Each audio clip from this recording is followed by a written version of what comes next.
একমাত্র এই কষ্টটা দর্জি আপুরাই বুঝবে, না হলে কেউই বুঝবে না এই কষ্টটা কতটা কষ্টের। মেশিনের কিছু হলে যে কত সমস্যা। আসসালামু আলাইকুম, সবাই কেমন আছেন? আশা করি সবাই ভালো আছেন। আমিও আলহামদুলিল্লাহ আপনাদের দোয়া ভালো আছি। যারা যারা এখনো আমার খাদিজা মিমি লাইফস্টাইলটা ফলো করে নাই অবশ্যই ফলো করে পাশে থাকবেন। ইউটিউব চ্যানেল থেকে দেখলে অবশ্যই ইউটিউব চ্যানেলটা সাবস্ক্রাইব করে পাশে থাকবেন।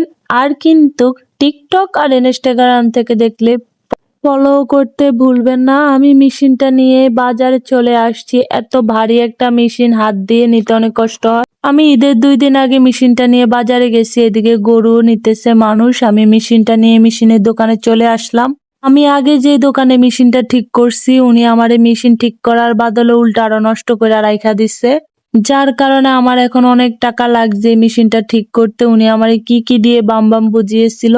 আমি সব সময় এই দোকানেই ঠিক করি, কিন্তু আমি তখন অসুস্থ ছিলাম, পা ভাঙা ছিল, যার কারণে কোনো রকম ওই দোকান থেকে ঠিক করে গেলাম।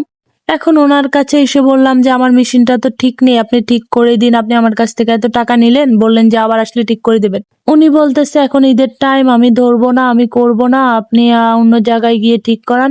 আসলে এইসব মানুষের কাছে কখনোই যাবেন না, ঠিক করালে সবসময় বিশ্বস্ত মানুষের কাছেই যাবেন। যারা দর্জি আপু তারাই জানে যে মেশিনের কোনো সমস্যা হলে কতটা কষ্ট হয় জামা কাপড় সেলাইতে। জামা কাপড় তো সেলাতেই হবে, তাই আমি মেশিনটা ঠিক করে বাড়িতে চলে আসলাম গাড়ি নিয়ে। আমার ভিডিওটা এই পর্যন্তই। সবাই আমার ভালোবাসা দিয়ে অবশ্যই পাশে থাকবেন।